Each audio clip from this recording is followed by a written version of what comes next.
Welcome everyone. Anybody who needs my help, here or out there, it's my pleasure to help you. And if you need any kind of consultation in dating or shalom bayit, just reach out to me at 305-206-1916 or write me an email at drjackcohen18@gmail.com. Tonight, I'm going to call tonight's class the owner's manual of how to get married, how to date effectively and get married. A person brings home a silver mezuzah. He's not religious, as a gift from his rabbi from Israel. The rabbi, looking at it, realizes there's no cloth inside. The mezuzah cover means nothing. If you don't have the parchment inside, the parchment is everything.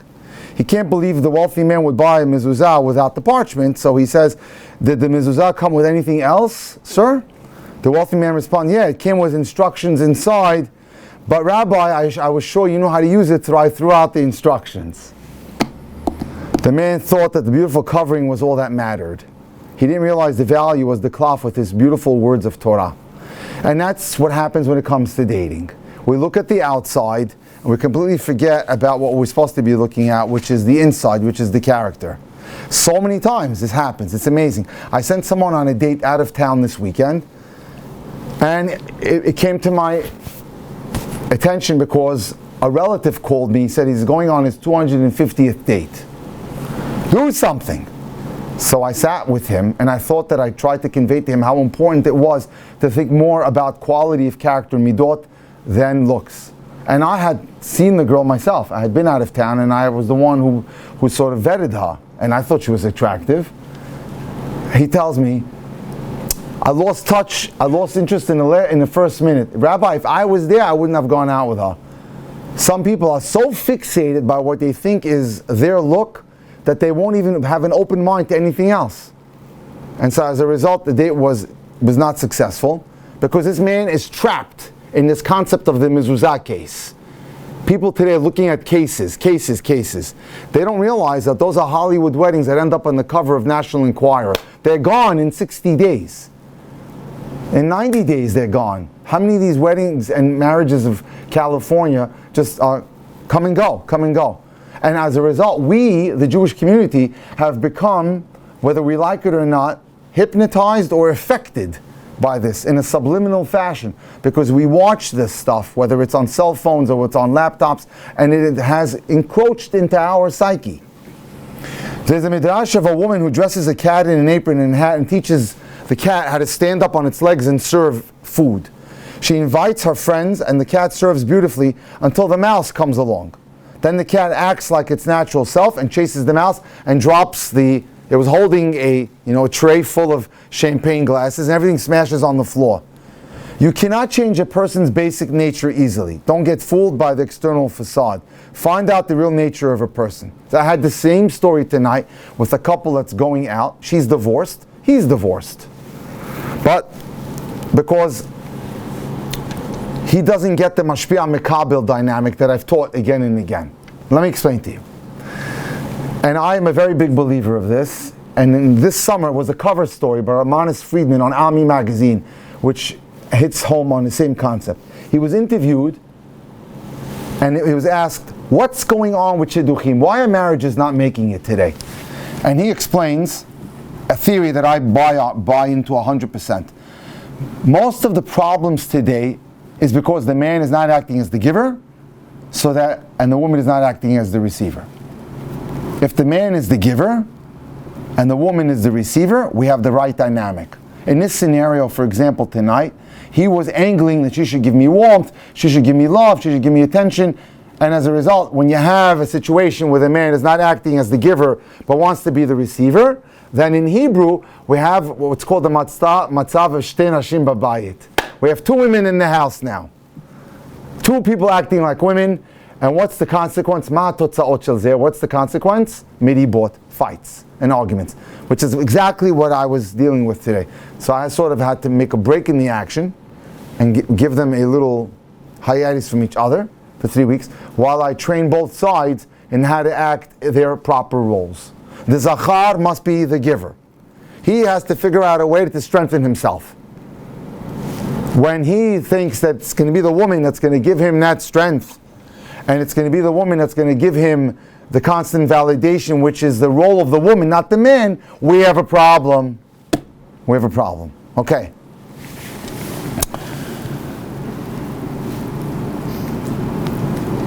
Remember, everyone else disappears after the wedding. They go home. You're the only one who has to live with that person. If you two were the only people in the world and you didn't have to think about what other opinions would have to say, would you live with him? Would you live with her? Right? So you have to understand, you have to learn how to decide what's good for you. It's important to love a person as they are. No one is perfect. Your job is to go out with them. Create a top 10 list of needs that you need to be happy. Get a majority of those needs. So on one side of the paper are the qualities that you need. So if you're a woman, you're looking for someone who's generous, who's kind, who has no anger issues, who has no stubborn issues, who's flexible, who has a rabbi so someone can guide him, who has a parnasah plan, that means he's making a living. And if you're a man, you're looking for someone who's emotionally stable, who's kind, who's warm, who's patient, who's non-judgmental, will be able to take care of the children. These are the things that you should be looking for. And now that you have your strategy and that you have your plan, you can then go forward and start looking to see if the person is right for you. Don't marry someone feeling you're going to remodel them. That's not your job. The only person you can change is yourself, not anyone else. However, don't only look at what a person is right now. Look at their potential. Where are they going? When people ask me about making a consultation for the person that they're dating, I ask them like an arrow, is that person going up or going down? Do you see them elevating their lives, or do you see them going down in a descending fashion? That's your job. Rabbi Moshe Feinstein, who was the Gadol Hador, they tell a story about his wife. Before she was engaged to him, she was concerned that she was many inches taller than him. Her father said to her, it's a test, a woman to go out with a man shorter than her. Her father said to her, don't worry, this boy one day will be much taller than everyone. Height is not just measured in feet and inches. So you have to be open-minded. You have to be flexible. Look at the qualities that the person brings to the table. Knowing how to judge their potential is crucial. Look for someone who's loving, someone who's compassionate, warm and understanding, who's tuned into you, who gets you, who understands your life, and who knows what you're going through because of the questions that they ask you. The questions that they ask you means that they're following your life and they understand you. It's nice to be with someone who shares your interests, who appreciates your sense of humor, and has a pleasant sense of humor with which you enjoy. It's wonderful to share your life with someone who's bright, who you respect. One of the cardinal areas that I tell people when they're dating is, do you admire the person you're going out with? Do you respect the person you're going out with? Do you look up to them? Do you find that they have qualities that you haven't seen in someone else? It's essential to be with someone who's at your level religiously. You cannot have a huge dichotomy in religious level. Otherwise, it's not going to go. And if they used to be religious and they went off the derech and they make promises to you that they're going to be religious once more, no way. It's not going to go. That person has to be somewhere near you on their level of matzav ruchani, on their religious level, and wants what you want socially and economically. If that person is used to a very expensive lifestyle, which is fine, but you come from a very simple home, beware. You may not be able to give that person that lifestyle. So it's important. Or socially. That person or that woman is used to going to parties every night. The man is a hermit that stays home. They're going to fight every night as to staying home or going out. So you have to have similar hashkafot. Similar hashkafot comes to the word mishkafai, means glasses. Are you looking at the world in the same direction? Love is not two people looking at each other. Love is two people looking out in the same direction. Find someone who shares and supports your goals and your dreams. You'd like to have a large family, 6 or 7 kids? Baruch Hashem, wonderful. Getting married to someone who only wants 2 is going to be a serious problem. You have to talk about these things. Okay, the transition to married life is easier when you and your spouse come from similar backgrounds and have similar hopes. Very important. We learned this from Parashat Noach. Kol min limino. Everyone to its kind. When all the animals came on the ark, each one came with its spouse of its own kind. If we marry within our own culture, our own community, we give the Yetzer Hara less of a chance to create fight and mahloket. But if I'm, for example, Yemenite and I marry someone who's Polish, very different cultures. That means we have to work very hard right now to avoid fighting. Our jokes are different. Our cultures are different. The way we speak is different. Our foods are different. Some things that we crack up to, they wouldn't even flinch. So you have to be careful with that. Now, look at the family of the person you're dating. Are they close? Are they well liked? Are there rumors about the husband? Is there rumors about the wife? How is the parents' relationship? If I'm going out with a girl, I want to see if the husband and wife, or the mother and father of the girl, get along. Do they get along? Are they having shalom bayit, or do they fight? How many people are there in the family? Where does this person fall within the family? Who are the siblings and who did they marry? Is the family prominent or low-key, showy, show-offs, or humble? Is there divorce or illness in the family? Now that doesn't mean you have to say no, but you have to understand the details. What happened, right? These are not necessarily bad things, but they have to be taken into account. Do they give tzedakah? Do they have an open home, or they're shut out from the rest of the world? Okay, maybe they don't matter to you, these things, but you should be aware of them, because they all go into the equation. Hi girls, welcome. It's ideal to find someone who's going to be compatible with your family.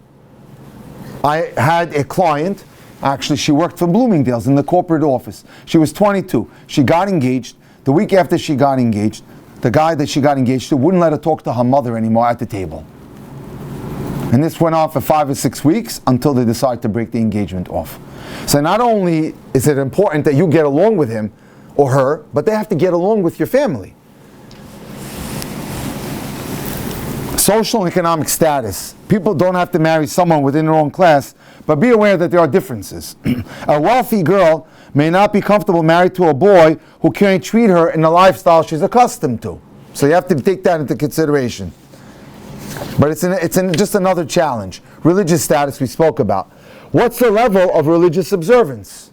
If you're going out with a girl, or rather your hashkafa is, I want a girl who covers her hair and wears skirts, then be on the lookout. Why are you dating girls who are wearing pants? What's the point of that? Your job is not to change her. She has to change on her own. Next, do you want someone from birth, or can you handle a Baal Tshuva? There's nothing wrong with Baal Tshuva, it's fine. We're all Baal Tshuva if you think about it, but you have to ask yourself, are you compatible? What kind of personality does he have? What kind of personality does she have? Is he or she sweet and giving, or are they tough and difficult to deal with? Are they dominating? How many times have we seen people dominate their partners, try to control them? You don't want someone to control you. Are they relaxed or intense? Are they optimistic or negative? That's a big one. One of the key things you have to look for in life is if the individual that you're dating has something called simchat chayim, a zest for life, an optimism. When they wake up in the morning and they look at a glass, is it to them half empty or is it half full? It's a huge thing. It's very important. This is the glue to long-term happiness in marriage. If the person never cracks a smile, you have a problem. You want someone who's happy, who smiles, who brings cheer, who brings joy, who extends joy, who creates joy for others. Okay, now, look for a person who does chesed as part of their makeup. This is a big one, a huge one. And who is the first person to look for that? None other than Abraham's servant, Eliezer. When he went on the first shidduch in the world, which was to look for a wife for the son of Abraham and Sarah, that being Yitzchak, what was he looking for? Chesed. It just means plain water. Cold, plain water. Thank you. Some people, maybe the girl, the boy that you're dating, help their brothers and sisters with homework. Help the parents with cooking and house chores. I like to see that. When I sit with people and we're talking about dating, right? I ask them, and the people that they're dating, do they help in the house? Do they open doors for older people? Do they give their seats on a bus for another person who's standing? Or do they volunteer at the hospital without thinking as a burden? Others are self-centered. B'shvili olam nivra. The world was created for me. I don't have any time for anything else or anyone else. Chesed is a key way to determine if the person has a good heart. It's wise to choose a flexible person. Thank you. Just tell me where the camera is, what minute. Does it say? What minute? Yeah. Doesn't say. Minute? Yeah? Oh yeah, it's 16. 16? Okay, thank you. Baruch atah Adonai melech haolam shekoni yaved baro. Very important, especially for girls. I teach them the 3 principles. When you're dating a guy, whether he's 20, 30, 40, 60, doesn't make a difference. The 3 areas that you want to look for is kamtzan, kaptan, ka'asan. Kamtzan, is he cheap? Ka'asan, does he have an anger problem? And kaptan, is he inflexible? Is it my way or the highway? And it goes as well for the girls too. Look for a girl that's flexible. It's wise to choose a flexible partner. You want a person with standards, opinions, and convictions who can understand and consider your feelings. If they're dismissive of how you feel about something, that means they don't care about you. That's not a partner. Most people want someone who will be their best friend. Chashuv me'od. Very important. The person that you go out with should become your best friend. What happens when you deal with someone who's an older single? I just sat with someone who's 35 yesterday. And I said to him, who are your friends? I don't have that many anymore. They're all married. What happens naturally is when a person gets married, the best friend becomes the spouse. I could say for myself, I had 11 people march at my wedding. They were all dearest friends. Once I got married, I don't even know if I could tell you where 9 out of 11 are today. Not because you lose touch. Your wife rightfully or your husband rightfully becomes your best friend. Attraction, big one.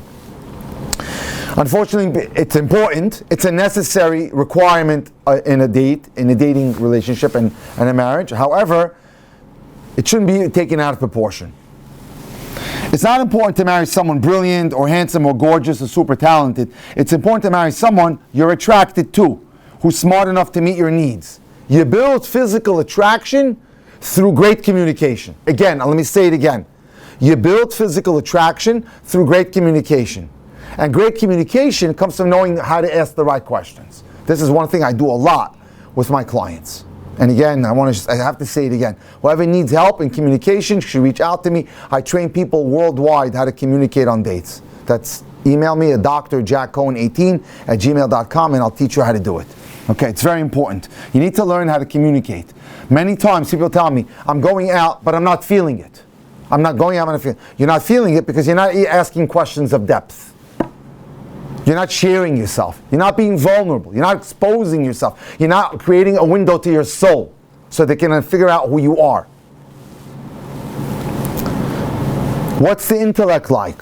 Are they bright? Are they intelligent? Does the guy learn? I want to see that. Does he at least have a chavrusa once in a while? Go to shiur once in a while? Connected to a rabbi? Go to class on Shabbat, Shabbos? Do something, right? In addition to his regular secular learning in college and street smarts. Okay. Goals or ambitions. Very important. I have a cute story that I tell people about physical attraction in which Chaim is going out with Ariella. And it's going well. You know, they're liking each other, same music, same sports interests. One day, as it's getting closer to engagement, he says to Ariella, so where do you see yourself 5 years from now? She says, I want to get an apartment in the city and have a nose job done. What? He says, did you understand my question? Where do you see yourself 5 years from now? She said, go on vacation somewhere. He realized right away that he was with the wrong girl and he broke it up. He said, this is not the kind of person I could be married. This is not the wife that I would want or the mother of my children. So, what are your goals? Where do you see yourself 5 years from now? If someone answers the question, I ask that question, and he or she tells me, married, a few kids, working, learning, that's the answer that I'm searching for. That's what I'm looking for. So, that's what you're looking for. And by the way, pay attention, because the kind of questions that I'm asking tonight are the kind of questions you want to put into your repertoire when you date.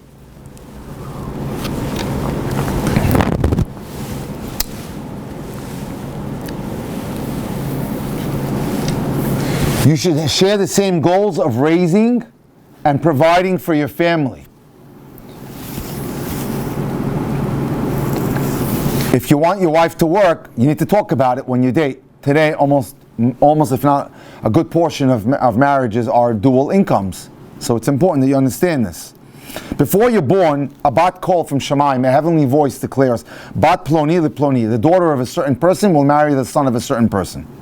Right? The rabbis explain that each partner has the potential to enable the other to achieve their ultimate purpose. Very good point. One of the questions you have to ask yourself when you're dating someone, and you're dating for a while, and now you have to decide if it's the right one. Will the person that I'm dating help me reach my potential? Will they encourage me? Will they motivate me? Will they want to see me succeed?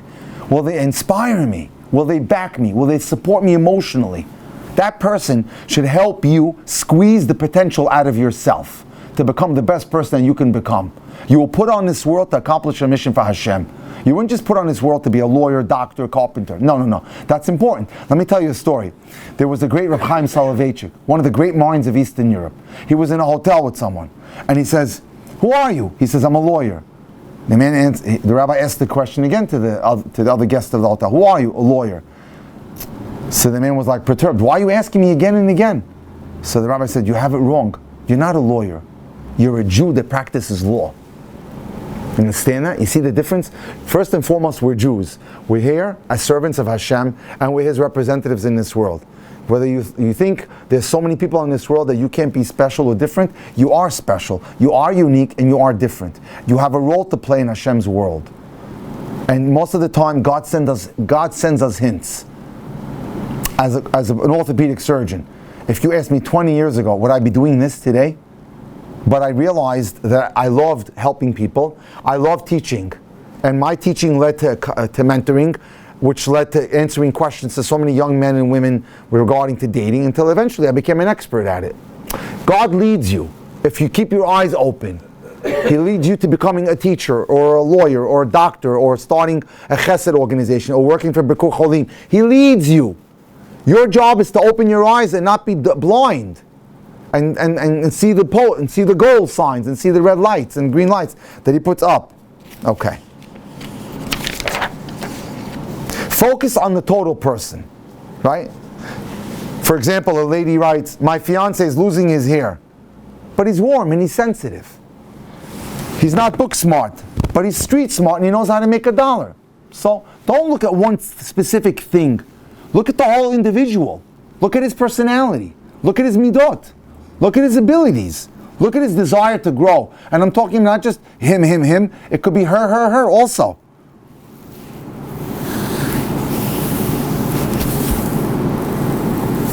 A common mistake is to think the person you marry has to fulfill your every need. That's not true. He or she does not take the place of everyone in your life.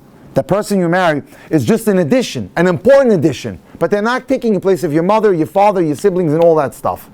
Understand? They're here to complement your life. They're a bonus. If your husband doesn't make you laugh all the time, but your brother is funny, so call your brother and have him tell you a joke. What's the problem? If your wife doesn't love to play sports with you, you can still play with your family, whether it's your brother or your father. All right. But it's crucial that you determine which of your needs they must meet. Marry someone who loves you and appreciates you and who you are. It's better to marry less of a person who appreciates you more than a big person who appreciates you less. The Gemara tells us when you get married, bend down. Marry someone who wants you versus a person you have to chase. It's much better to be wanted than to have to do the chasing. Now look at their bad habits. Does the boy drive too fast and out of control? Does he cut people off when they're in the car? Does he or she scream at people on the street or in the road? Do they use foul language? Would you want that person to be driving you around for the rest of your life? Does he smoke? Does she smoke? I'm not saying there's a yes or a no to this, but it's something to take into consideration. Do they have an issue with alcoholism? And how often am I encountering these days from guys with pornography addiction? All the time. It's becoming a nasty habit.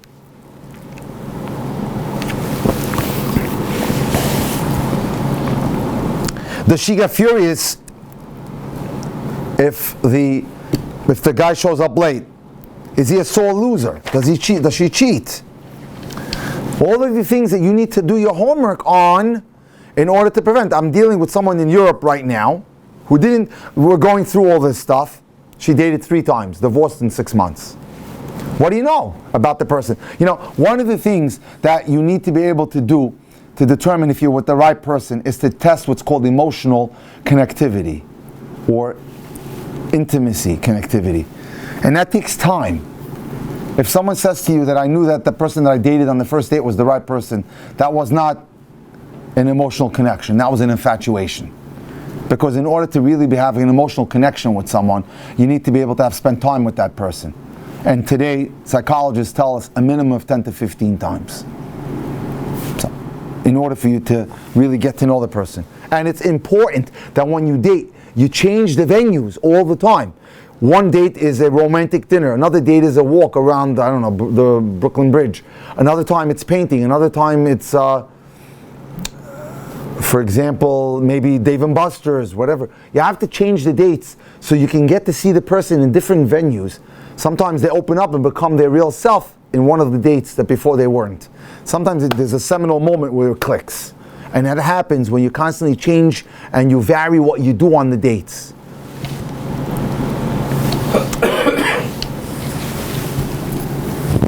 You can help the person that you marry become great, or God forbid, take them down. A wife can develop her husband's potential, or she could stop it, and vice versa. A husband can destroy a wife who was meant to be great. She can encourage him, making him better, or discourage him, making him bitter. Chokhmat Isha banta beita. A wise woman builds her husband, builds her home. And a foolish woman destroys it. And same with the guy. A spouse can give an insecure person confidence. You can build the person. Sometimes you marry someone who's loving and warm and kind, but they're not so confident. You build their confidence through giving them generous praise, generous compliments. Don't be cheap. Tonight I had this talk with someone. You got to learn how to act. I told them that my Rabbi, Rabbi Miller, used to tell us, he was a great man, he was a Gadol Hador. He would tell us, life is a stage, and you're on stage, and you're performing. And when we leave this world after 120 years, the curtain will come down. There'll be one personality clapping in the audience. That'll be God saying you did a great job. Your job in this world is to continuously work on your personality, improve that personality.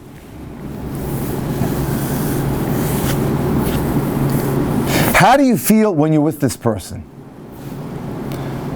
I'll give you an example. I have a client out west. I set him up with a girl because there was a chat that I belonged to of many shatchanim, and everyone was saying, help this girl on the West Coast. She's on the West Coast now. I happen to know a great guy.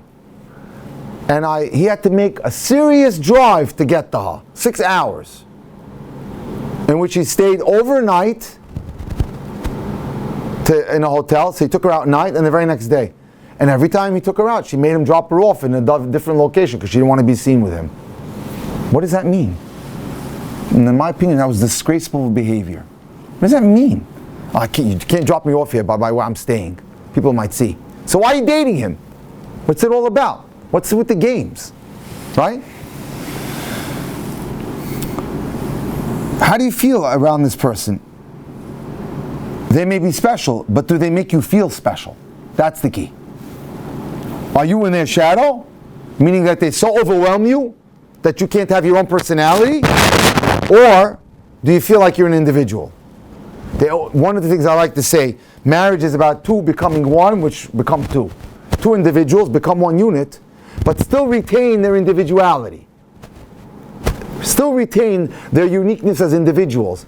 You're not swallowed up by the other person. You're not swallowed up by your spouse or your partner. Does he make you feel good? Does she make you feel good? He may be cute, but do you feel cute when you're with him? She may be smart, but do you feel smart around her? Does she put you down? Does she call you a good for nothing? Does he put her down and tell her she doesn't know how to cook to save her life? She may be great, but do you feel great around her? One of the most important elements in a relationship is feeling comfortable and being able to act yourself. Does that person value your opinion, or do they make fun of your opinion? Do they appreciate your special qualities like your sense of humor, your intuition, your patience, your ability to learn? You have to make the right choice, because that choice will affect the rest of your life. A person with a spouse who encourages him or supports her becomes better in every aspect of life. The right wife or husband makes you nice because they make you behave well. A mean wife or husband makes you frustrated, angry, insecure, and unsure of yourself because they destroy your confidence. So beware. Don't marry someone who's hung up on themselves. Marry someone who knows how to love, who knows how to sacrifice for you, who knows how to negotiate a compromise, who can be supportive and put you first. If both people put the other person's needs first, both will love each other and themselves. One of the key areas of having a great relationship and a great marriage is, can that person be a mevater? Does everyone understand what mevater means in Hebrew? You go first. That's mevater. Right? There's one piece of pizza, honey, you can have it. The classic story that I've always told about mevater is an old lady and an old man walk into a burger place. And they stand online and they order one burger, right? And which they cut in half. And they order one bag of French fries. And people are watching the old man and woman sit down. And they're watching what's going on. The man starts to eat. And he's enjoying the hamburger. And she's not eating. So the people around them feel bad. One of the other patrons of the restaurant walks up to the old lady and says, I feel bad. Can I buy you dinner? No, it's okay. It's fine. And he leaves her. He comes back again. I can't watch your husband eat and eat and eat. And you're not eating. Please let me buy you dinner. What are you waiting for? And she said an amazing answer. I'm waiting for the teeth. They shared dentures. Isn't that amazing? So,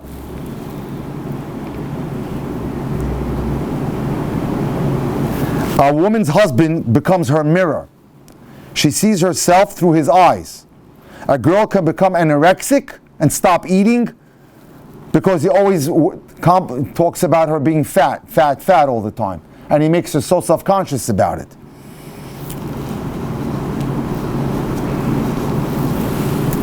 Follow your instincts. Don't ignore them. It's called your sixth sense. Your conscience talks to you. Don't think you can live with or change the things that bother you. And don't hide those things that bother you. It's important that one of the things that people make mistakes with is they don't talk about what's annoying them. I had this happen two nights ago. A woman had suffered a very rough day. She got out of her house, flat tire, another problem, this problem. The guy that she's dating with just was not cognizant of all what she went through. Didn't care. He wanted her to take care of something else for him. He just flew right over her and her feelings and her emotions. He wasn't connecting to her at all. Girls may chase and get the boy that they worship because he's cute. But when the thrill of having gotten him wears off, they come and tell you that something's missing. Instead of feeling a sense of happiness, they don't feel adequate. They were too busy trying to impress society. Look what I got. Trophy boy, right? They didn't take time to discover whether the other person was right for them or met their needs.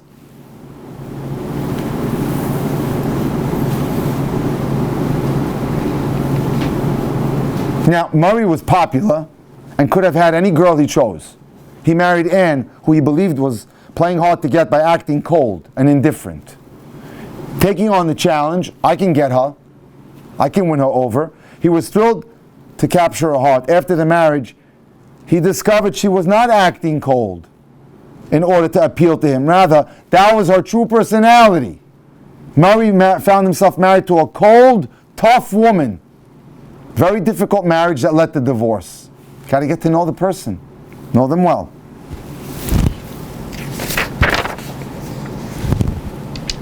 You're picking a partner, so it must be someone with common goals, dreams, and visions. You will share the good times, but need someone to lean on in hard times. Will he be there for you? Will she be there for you? Lots of issues develop throughout life. Even in the most compatible couples, there's going to be stuff that comes on in life. Should we be strict or lenient with the kids? Should we stay in a small house when it's crowded or move to a bigger home and have financial pressure because it'll cost more? Should we go to our relatives who are not feeling well or my relatives who haven't seen us in some time? There's always these issues that come up in marriage. Can you make these decisions before you are married? Can you make a list of the problems that you might have?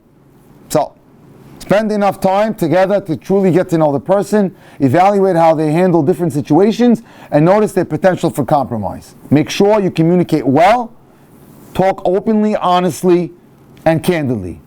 And that's important. You can't imagine all the challenges that life will offer, but if you know each other well enough, you can deduce and figure out how they react. Let me just close with a beautiful story.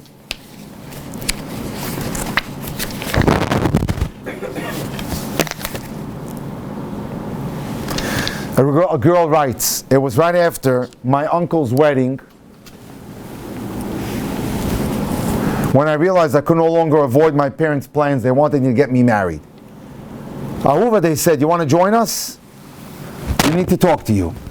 And when the silence ended, my mother, I saw she was concerned. However, my dear, we think it's time you started in Shidduchim. A few Shadchanim have contacted us with what we feel are great suggestions for you. Excellent suggestions, my mother emphasized. One of the names really checks out great. He's a fine boy, learns half a day and works the other half. You'd like that? No, but Ahuva was a little different. See, Ahuva was not a girl that was a circle that went into a neat circle. She was a circle that they were trying to shove her into a square and trying to make her go out with boys that were not necessarily the right fit for her. Well, they said, his name is Berish Stein, my father said. His father works at my company. They're a wonderful family with an excellent reputation.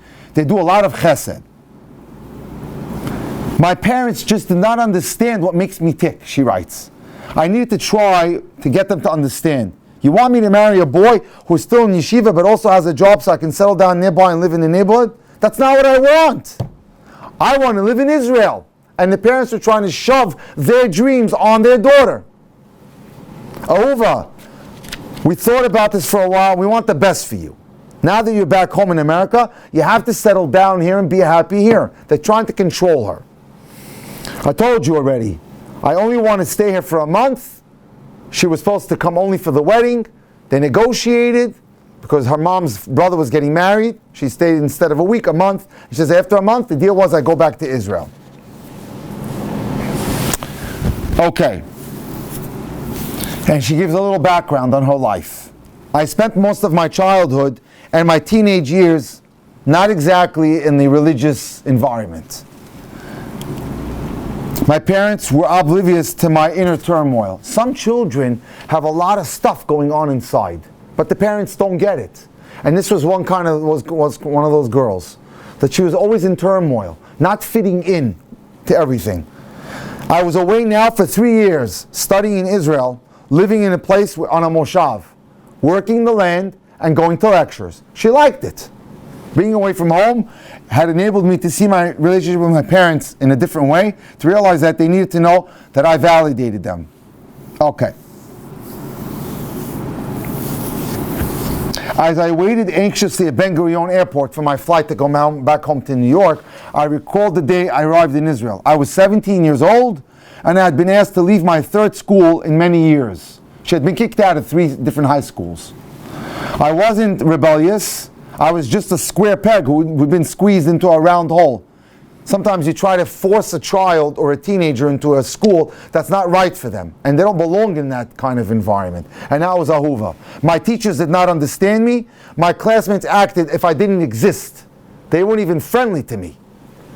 The flight home felt endless, and I was not happy when I landed. I didn't want to come back. During the hectic week of Sheva Brachos, I tiptoed through the family. Meanwhile, it seemed that everyone had a suggestion of a boy for me. I had a list of prospective boys a mile long. Well, Berish Stein, the first boy, didn't work out, so we set you up with Moshe, the next name on the list. He's a wonderful boy. What does he do? He works in an eyeglass store. So she says, you want me to go out with a boy and marry a boy who fits people with eyeglasses? Why not? She said, he's a good boy. Okay. So I gave it a try, and that didn't work out. The next boy was another Moshe, who worked for his father's repair shop, auto repair shop. He was incapable of talking about anything else than the engine of a Tesla and a Lexus. All he knew was cars. Okay. And then her mother says, okay, please, just one more boy. That's it. One more. His name is Yossi Hammerstein. So I said, does he work for Home Depot? What is this all about? Okay. But I said to her, that's it. That's the last boy I'll try, and then I'm going back to Israel. And I decided, you know what? I'm not even going to dress up for this boy. For the other boys, I got dressed up. For this guy, I would just wear a casual t-shirt and my hair in a ponytail. He either likes me or he doesn't like me. When Yossi drove up, I noticed he was wearing the hat and jacket. You know, when you have the shotgun tells you, make sure you walk into the house, you have to have your hat and jacket. And she says to herself, oh, another one bites the dust. Here's another loser. I said to myself, I didn't say a word as Yossi drove down our street, stopped, got out of the car. He removed his hat and jacket, put them back in the back seat, and sat down again. When she went in the car, he tells her, I don't want to fool you. I was just following my mother's orders. I don't wear a hat, I don't wear a jacket. Right? My mother makes me wear a hat and jacket for my dates, and I go on them just to make her happy. But I don't like to put on a show, I don't want to fool anyone. This is who I am. I don't wear a hat and jacket. I'm a regular guy. I don't want to play games. Now that you see who I really am, let me tell you a little more. I like to learn, but I'm also interested in exploring the world. I like vacations. I like having fun. I don't do things just because everyone else is doing it. I'm done with my speech. Now, can I take you home? Now, weren't we going to a hotel to have a Coke or something? And try to make conversation, I asked him. Hotel lobby? That's what everyone else does, not for me. Do you want to go to the pier and walk by the water maybe? Try something else? Count me in. She said, as he drove, he filled me in on his life, how he had been, like me, a square peg floundering in a round hole for much too long. I finally realized, I said to myself, I'm talking to someone for the first time who gets me, who understands me. This is what we spoke about tonight. Going out with someone who understands your neshama, what you're all about. What are you made of? It was supposed to be one short date to make my parents happy, to make his parents happy. I never ended up going back to Israel. Instead, I met Yossi 6 more times. Hashem had guarded my parents' hands and I hit the jackpot. Yossi was smart and idealistic and loved to talk to me. He was different from all the boys I dated. We understood each other perfectly. And to my parents' delight and my shock, we became engaged after 6 weeks. Yossi and I had been married for 16 years. And we are the proud parents of 3 sons who are thriving as square pegs in a hole big enough to accommodate their differences with the love and support of us. So again, it's finding someone who gets you, who understands you, who can click with you. Thank you so much for coming. Again, as I always close, anybody has any questions on dating with Shalom Bayit, would like my help in any way, from anywhere in the world, contact me at drjackcohen18@gmail.com or 305-206-1916. Have a wonderful week. Shabbat Shalom. Shabbos. Thanks for coming. You stayed beyond 10 o'clock. Must have been good. Okay, 43 minutes. Perfect.